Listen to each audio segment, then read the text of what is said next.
आज तेंदुकोना परिक्षेत्र में स्थित पावन ग्राम भीखापाली में परम भक्त श्री मायाराम साहू और उनके समस्त परिवार, कुटुंबी, सहयोगी जनों के द्वारा ये बहुत सुंदर सद्गुरु कबीर प्राकट्य दिवस का कार्यक्रम आयोजित किया गया है। श्री मायाराम जी और उनके पूरे परिवार को सद्गुरु कबीर साहब की कृपा इसी तरह बनी रहे। हम सब संतों की, भक्तों की ऐसी शुभकामना है।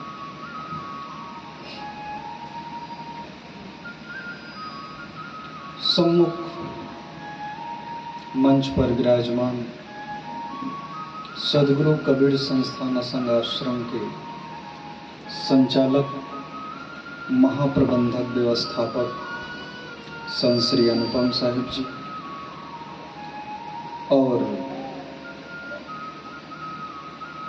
इस क्षेत्र को प्रेरणा देने वाले महंत श्री सुकालुदास साहिब जी और समस्त भक्त समाज, इस कार्यक्रम की अध्यक्षता कर रहे हैं परम भक्त श्री रथुराम साहू जी, व्याख्याता, उनको भी धन्यवाद।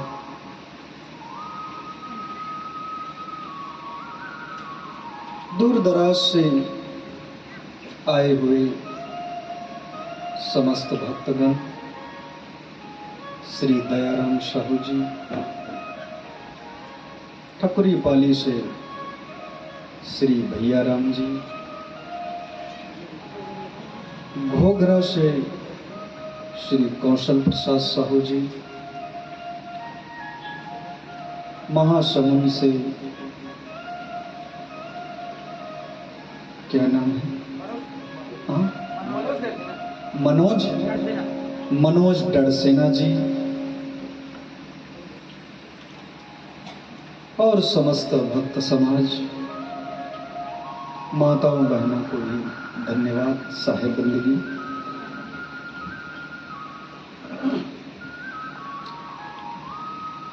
सद्गुरु कबीर साहब के प्राकट्य दिवस में बहुत सुंदर सद्गुरु कबीर साहब की वाणी और भजन प्रस्तुत करने वाले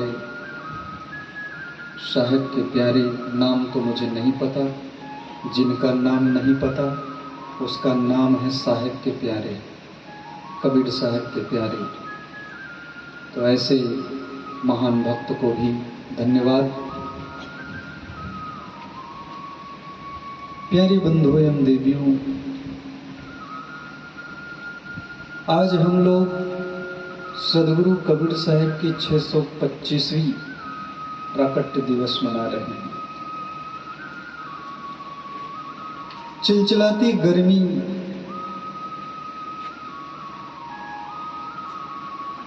आग बरसती धूप, ज्येष्ठ का महीना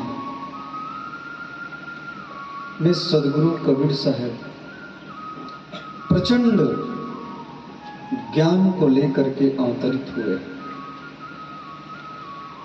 संसार में जितने महापुरुष हैं वे अपने लिए इस संसार में नहीं आते हैं। वे हम जैसे संसार में रहने वाले लोगों के उद्धार के लिए, कल्याण के लिए, शांति के लिए वे संसार में आते हैं और संसार में आकर के हमको संदेश दे करके पुनः अपने लोक में चले जाते हैं। कितनी कृपा है। लेकिन आज का आदमी इतना स्वार्थी हो गया है। सड़क में किसी का एक्सीडेंट हुआ है, नजरों नजर देख करके गाड़ी का स्पीड बढ़ा करके चल देता है। सहयोग की भावना ही खत्म हो गई है। मानवता बहुत जीर्ण शीर्ण हो गया है। लहूलुहान व्यक्ति को देख करके भी दया नहीं आती है कि चलो थोड़ा सहयोग कर दे, हेल्प कर दे, थोड़ा हॉस्पिटल पहुंचा दे। पहले तो मदद करने वाले को बहुत पुलिस का झंझट रहता था, लेकिन अब तो वो झंझट भी खत्म हो गया है। मदद करने वाले को ये नहीं पूछा जाता है कि तुम कहाँ के रहने वाले हो, क्यों लाए हो, कैसे लाए हो। उसके बावजूद भी आदमी सहयोग करना नहीं चाहता।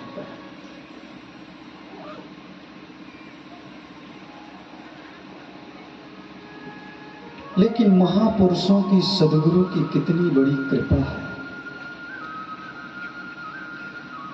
कि वे हमारे लिए इस धरती पे आते हैं, हम सबको तारने के लिए। कितनी सहयोग की भावना है, कितने करुणा की मूर्ति है। और सद्गुरु कबीर साहब तो यहां तक कहते हैं, दादा भाई बाप के लेखा चरण हुई हूं बंदा, अब की पुरिया जो निर्वारे सोजल सदा आनंदा। सद्गुरु कबीर साहब कितने सरलता की मूर्ति थे, दिव्य मूर्ति थे। वे संसार के लोगों को दादा कहते थे। हे मेरे दादा, कल्याण मार्ग में लग जाओ, भक्ति मार्ग में लग जाओ, सत्संग मार्ग में लग जाओ, अपना उद्धार कर लो। संसार में किस लिए तुम्हारा आना हुआ है? क्या इस संसार में तुम केवल खाने पीने के लिए आए हो? इस संसार में तुम मकान बनाने के लिए आए हो? इस संसार में तुम गाड़ी खरीदने के लिए आए हो? इस संसार में तुम कपड़ा खरीदने के लिए आए हो? नहीं, ये तो बहुत साधारण चीज है। अब संसार में जन्म हुआ है तो ये जरूरी है, आवश्यकता है, इसलिए इनको करना पड़ता है। लेकिन संसार में आना केवल इसीलिए नहीं हुआ। खाना पीना भोगना, संतान उत्पन्न करके संतान को भी पढ़ा लिखा करके तैयार कर देना, ये तो पशु पक्षी कीड़े मकोड़े की खाने में भी होता है। मानवेतर खनी के जीव भी कहीं ना कहीं खाने पीने का अपना प्रबंध कर ही लेते हैं, रहने का इंतजाम कर ही लेते हैं, और वे भी संतान उत्पन्न करके सृष्टि क्रम को बढ़ा ही रहे हैं। सद्गुरु कहते हैं इसलिए जन्म नहीं हुआ, सद्गुरु की भक्ति करने के लिए जन्म हुआ है। इसलिए रामायण में महाराज श्री रामचंद्र जी बहुत सुंदर बात कहते हैं, मानुष जन्म बड़े भाग्य मानुष तन पावा, सुर दुर्लभ सद ग्रंथन गावा। महाराज श्री रामचंद्र जी कहते हैं बड़े भाग्य मानुष तन पावा। उसी को सद्गुरु कबीर साहब भी कहते हैं मानुष जन्म दुर्लभ है, बहुरी न दूजी बार, पक्का फल जो गिर पड़ा, बहुरी न लागे डार। सद्गुरु कबीर साहब कहते हैं मनुष्य का जीवन बहुत दुर्लभ है, और वो दुर्लभ चीज हमें सुलभता से आज प्राप्त हुआ है। तो उसी को सद्गुरु कबीर साहब याद दिलाते हैं, जो दुर्लभ चीज तुम्हें प्राप्त हुआ है। इस मनुष्य देह को पाने के लिए कितने लोग लाइन में लगे हैं। पूरी पृथ्वी पर आज 800 करोड़ मनुष्य है, लेकिन भीखापाली के एक मोहल्ला में मच्छरों की गिनती करेंगे तो शायद 800 करोड़ से ज्यादा भी हो सकता है। मक्खी की गिनती करेंगे तो भीखापाली में करोड़ों की तादाद में है। फसल में कितने जीव जंतु होते हैं, अनगिनत जीव है, वे सब लाइन में लगे हैं। और हमारा सौभाग्य है कि हम लाइन में नहीं लगे हैं, हम मनुष्य जीवन में मौजूद है। तो साहब कहते हैं गाफिल मत हो। तो आज हम लोग सद्गुरु कबीर साहब प्राकट्य दिवस मना रहे हैं। 625 वर्ष पहले सद्गुरु कबीर साहब भारत की भूमि काशी नगरी में आए। नीरू नीमा नामक दो दंपति अपने ससुराल जा रहे थे।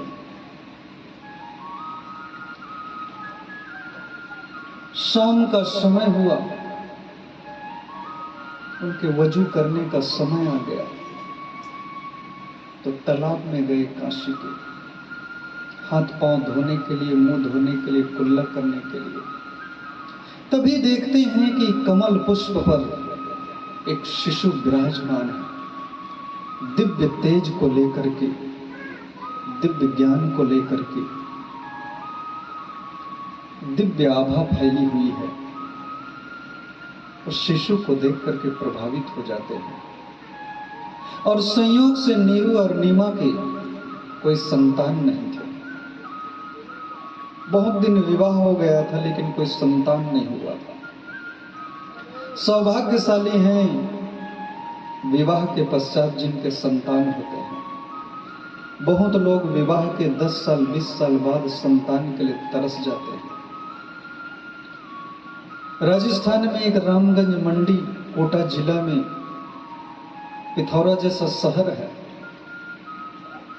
वो गुरुदेव के पास में आए और गुरुदेव के पास आकर कहने लगे कि गुरुदेव शादी हुए 18 साल बीत गए, और धन तो इतना है कि 500,000 की गड्डी में शाम को आग लगा दूं तो वो रात भर नोटों की गड्डी, हजार हजार की नोटों की गड्डी जलता ही रहेगा। और सुबह जलने के बाद इतना गड्डी बच जाएगा जलने से कि 3 पीढ़ी आराम से बिना कमाए खा सकती है। इतना मैंने नोट इकट्ठा किया, लेकिन क्या करूं गुरुदेव इन नोटों का, कि कोई खाने वाला आल औलाद नहीं, कोई संतान नहीं। 18 साल हो गए। वे सौभाग्यशाली होते हैं, वे किस्मत वाले होते हैं जिनको संतान होता है, क्योंकि संतान भी बड़े पुण्य से मिलता है। इसलिए प्यारे बंधुओं एवं देवियों, अपने संतानों को अच्छा संस्कार दीजिए। ये आपको मौका मिला है, अच्छी शिक्षा दीजिए, अच्छा उनका देखभाल करिए। सौभाग्यशाली हैं आप कि आपको माता पिता होने का अवसर प्राप्त हुआ है। तो नीरू और नीमा सदगुरु कबीर साहब को कमल पुष्प से उठा करके अपने घर ले आते हैं। नामकरण करने की बारी आती है, मौलवियों के पास ले जाते हैं। कुरान शरीफ उठा करके मौलवी लाता है और खोलता है तो नाम कबीर निकलता है। तो मौलवी थोड़ा सा दंग रह जाता है कि जुलाहा का लड़का, इसका नाम कबीर कैसे हो सकता है।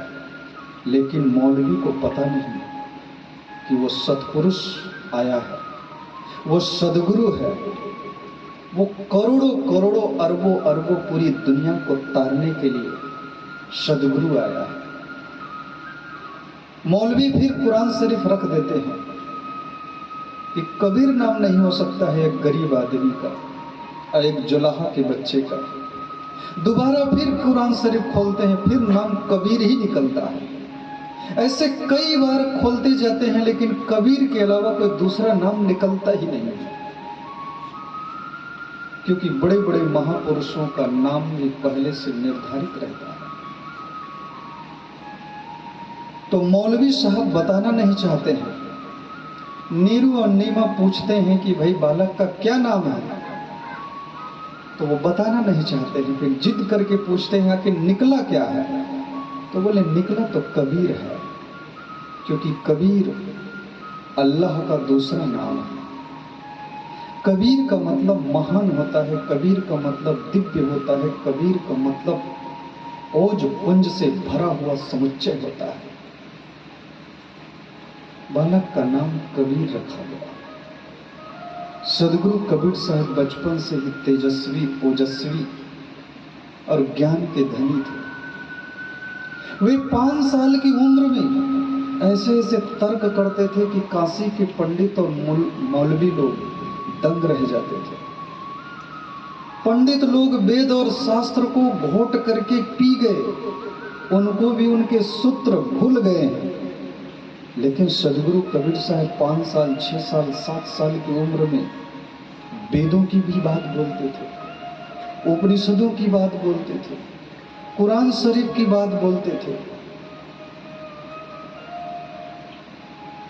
कई जगह ऐसा भी देखने में आता है, एक हरियाणा या कहाँ का ठीक से मुझे याद नहीं है, एक बच्चा स्कूल में पढ़ने के लिए एडमिशन हुआ पहली क्लास में।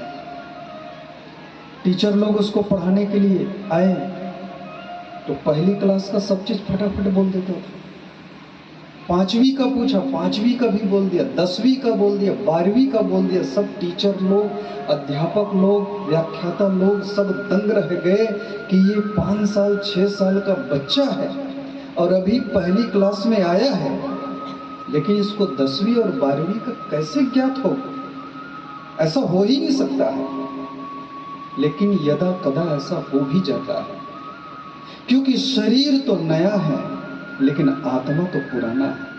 आत्मा तो महायात्री है, वे अनंत अनंत अनंत अनंत जन्मों से यात्रा कर रहे हैं। अच्छे संस्कार, अच्छे कर्म, अच्छे विचार हो गए, अच्छे स्वभाव हो गए तो ये आत्मा बार बार मनुष्य के जीवन में आता है।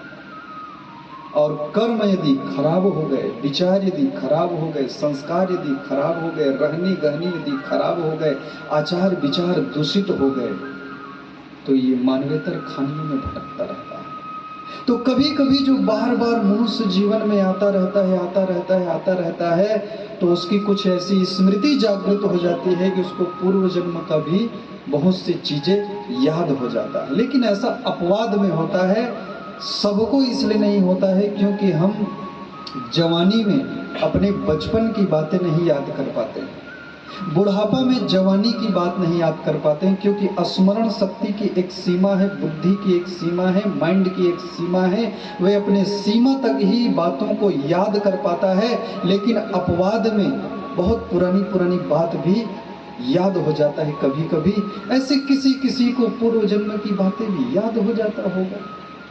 यह संयोग है, ये क्या है पता नहीं। 12वीं क्लास तक के उस बच्चे को पूरा याद था, लेकिन टीचर लोगों ने कहा कि भाई परंपरा के अनुसार, नियम के अनुसार याद है तो भी सारा ज्ञान है, तब भी उसको पहली दूसरी तीसरी ऐसे क्रम से आगे बढ़ना होगा, क्योंकि आत्माएं कभी मरती नहीं। आत्मा अमर है। न जायते मृते व कदाचिन नायम भूत्वा भविता वा न भूयः अजो नित्यः शाश्वतोऽयं पुराणो न हन्यते हन्यमाने शरीरे। ये शरीर एक बार नहीं, 1000 बार, लाख बार, करोड़ बार, अरब बार ये आत्मा धारण किया है, छोड़ा है और फिर धारण किया है। आत्मा कभी मरती नहीं है। उसी को सदगुरु कबीर साहब कहते, अहम शुद्ध चैतन्य ज्ञानम स्वरूपम अजरहम अमरहम अखंडम अनुपम। अपने स्वरूप कभी कभी ध्यान करना चाहिए, अपने स्वरूप का चिंतन करना चाहिए कि वास्तव में तुम कौन हो। तुम शरीर नहीं हो, तुम इंद्रियां नहीं हो, तुम हाड़ मांस का ये पुतला नहीं हो, तुम ये हड्डी का ढांचा नहीं हो, तुम इससे परे हो। मकान में रहने वाला आदमी मकान में रह रहा है तो वो मकान नहीं हो जाता है। ट्रेन में सफर करने वाला यात्री ट्रेन में सफर कर रहा है तो वो ट्रेन नहीं हो जाता है। बस और गाड़ी में यात्रा करने वाला आदमी बस और गाड़ी नहीं हो जाता है। हम मोटरसाइकिल चलाते हैं तो हम मोटरसाइकिल नहीं हो जाते हैं। मोटरसाइकिल अलग रहता है और हम अलग रहते हैं। इसी प्रकार से शरीर को चलाने वाला आत्मा शरीर से पृथक है, शरीर से जुदा है, शरीर से अलग है। इसलिए तुम शरीर नहीं हो, तुम शुद्ध हो, तुम बुद्ध हो। शुद्ध हो से बुद्ध हो से निरंजनों से संसार माया परिवर्जितों से। मंदालसा नाम की एक महिला हुई है, बहुत ज्ञानी महिला। वे अपने बच्चों को जन्म देने के बाद में सभी बच्चों को ऐसा संस्कार दे करके जंगल तपस्या करने के लिए भेज देती थी। इस भारत की भूमि पर कितनी महान महान नारियां हुई है। महारानी लक्ष्मीबाई, मंदालसा, शेवरी, माता कर्मा, संत माता कर्मा, ऐसे महान महान विभूतियां अपने जिंदगी को समाज की सेवा में लगा दिया। और आज जानते हुए मुझे बड़ा हर्ष हो रहा है कि इस कार्यक्रम को पूरे मोहल्ले और गांव के लोगों का पूरा सहयोग है।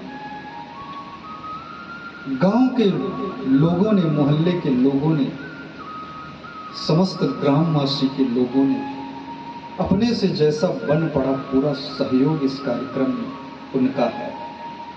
तन से, मन से, धन से भीखापाली के समस्त ग्रामवासियों को धन्यवाद। जब हम अपने स्वार्थ से हटकर कोई कार्य करते हैं, वही कार्य पुण्य बनता है और वही पुण्य की पूंजी हमको सुख और शांति प्रदान करता है। इसलिए आदमी को कभी कभी अपने स्वार्थ से हटकर भी कार्य कर देना चाहिए।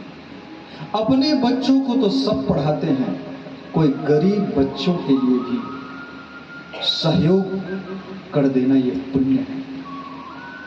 अपने परिवार में, घर में कोई बीमार पड़ता है, उसका इलाज तो सब कराते हैं, लेकिन हॉस्पिटल में कभी कभी कुछ सहयोग भी कर देना चाहिए कि जो इलाज नहीं करा सकते हैं वे लोग इलाज करा सके आपके सहयोग से। यही तो पुण्य है। और सदगुरु कबीर साहब का तो सिद्धांत ही है कि भूखे को भोजन और नंगे को चीर, ऐसा करते संत कबीर। और सदगुरु कबीर साहब का जहां जहां सत्संग होता है वहां भोजन की भी व्यवस्था रखी जाती है, क्योंकि अन्नदान महादान है। भोजन दान, अन्नदान बहुत बड़ा दान है। यही तो पुण्य बनता है। हम अपने बच्चों को तो खिलाते ही हैं, लेकिन सत्संग में आए हुए दूर दराज के लोगों को के पेट में भी हमारा अन्न पहुंचे, ये बहुत बड़ा सहयोग है, बहुत बड़ा दान है, बहुत बड़ा पुण्य है। इसलिए आदमी को कभी कभी अपने क्षमता और सामर्थ्य के अनुसार कभी कभी अन्न दान भी करना चाहिए। दरवाजे पर कोई भिखारी आ जाए, उसको भी दुत्कारो मत। घर में बुला करके बिठा ना सको तो घर के बाहर ही उनको अन्न दे करके तृप्त कर दो, क्योंकि आज की दुनिया पूरे भरोसे की भी दुनिया नहीं है। ऐसे अपरिचित आदमी को, जिनको हम जानते नहीं है, पहचानते नहीं है, मानते नहीं है, कोई परिचय नहीं है, उसके बारे में कोई भी अता पता नहीं है, तो ऐसे एकदम से घर में बुला करके रख लेना, ये भी थोड़ा खतरा हो सकता है। लेकिन कोई घर के बाहर आ गया है तो उसको शक्ति सामर्थ्य के अनुसार अन्नदान दे करके उसको विदा कर दीजिए, क्योंकि जमाना आजकल का पूरा भरोसा का रहा भी नहीं। अपने ही दगा कर देते हैं तो फिर लोगों, अन्य लोगों से कैसे भरोसा करें। इसलिए आजकल शहरों में किसी के घर जाओ बड़े आदमी के, तो गेट के सामने लिखा रहता है कि सावधान, कुत्तों से सावधान।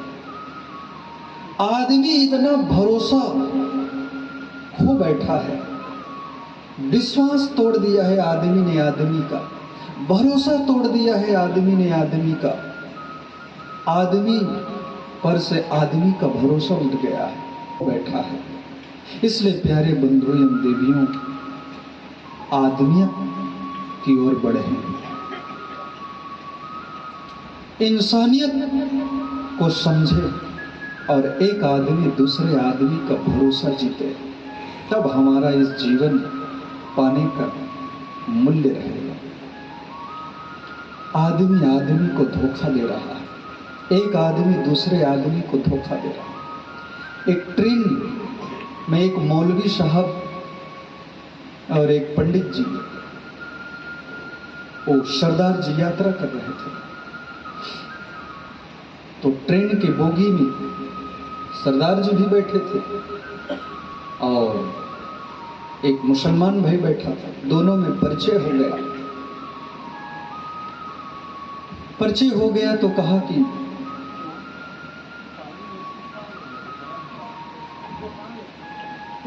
सरदार जी ने कहा मुसलमान भाई से कि मैं थोड़ा सा फ्रेश होकर के आ रहा हूं, मेरे सामान की थोड़ा सुरक्षा करना।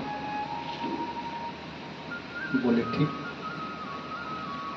सरदार जी फ्रेश होने के लिए गए। वापस आया तो देखा सरदार जी की उनके ब्रीफकेस, सूटकेस, थैला सामान सब गायब। तो मुसलमान भाई से कहा कि भाई आपकी जिम्मेदारी में मैं सौंप कर गया था, मेरा सामान कहाँ गया? बोले यार गर्मी का महीना था, ट्रेन में गर्मी से परेशान हो गया था तुम्हारा सामान, और गर्मी से व्याकुल हो गया था, तो तुम्हारा सामान जो है ट्रेन के बाहर हवा खाने गया है। तो सरदार समझ गया कि ये मुसलमान भाई ने मुझे धोखा दे दिया और मेरे सामान को जो है चलती ट्रेन में फेंक दिया। 10-15 मिनट के बाद में मुसलमान भाई ने सरदार भाई से कहा कि भाई मैं भी थोड़ा फ्रेश होकर के आता हूँ, थोड़ा मेरे सामान की थोड़ा सुरक्षा करना, थोड़ा देख रेख करना, मैं आता हूँ। तो मुसलमान भाई फ्रेश होने गए और वापस आया तो मुसलमान भाई का भी सामान गायब, उसका भी थैला गायब, ब्रीफकेस गायब, सूटकेस गायब। तो मुसलमान भाई ने सरदार भाई से कहा कि भाई मेरा सामान कहाँ गया? बोले अभी कुछ देर पहले मेरा सामान हवा खाने गया था, तो हम दोनों ट्रेन में यात्रा कर रहे थे, तो यात्रा करते करते हम दोनों में परिचय हो गया, तो साथ साथ में तुम्हारे सामान हमारे सामान में भी परिचय हो गया था, तो मेरा सामान हवा खाने गया था ट्रेन के, तो तुम्हारा सामान मेरे सामान से मुलाकात करने गया है। उसने भी उनके सामान को फेंक दिया। आदमी से आदमी के बीच का भरोसा खत्म हो गया, रिश्ता कमजोर होता जा रहा है। मानवता तो प्यारे बंधुओं एवं देवियों, ये जिंदगी कितना अनमोल मिला है, इसलिए इस जिंदगी को व्यर्थ मत गंवाइए। पत्नी का भरोसा जीतिए, पति का भरोसा जीतिए, भाई का भरोसा जीतिए, देरानी जेठानी का भरोसा जीतिए, सासू का भरोसा जीतिए, बहू का भरोसा जीतिए, एक मित्र दूसरे मित्र का भरोसा जीतिए। मित्र को अपने मित्र पर भरोसा होना चाहिए, पत्नी को अपने पति पर भरोसा होना चाहिए, और पति को अपनी पत्नी पर भरोसा होना चाहिए, भाई को अपने भाई पर भरोसा होना चाहिए, माता पिता पर भरोसा होना चाहिए, और माता पिता को अपने बच्चों पर भरोसा होना चाहिए। लेकिन आजकल भरोसा नहीं, क्योंकि आदमियत खोता जा रहा है। तो प्यारे बंधुओं देवी, अपनी आदमियत को बचाइए, अपनी इंसानियत को बचाइए, अपने अंदर के जो गुण है उसको विकसित कीजिए।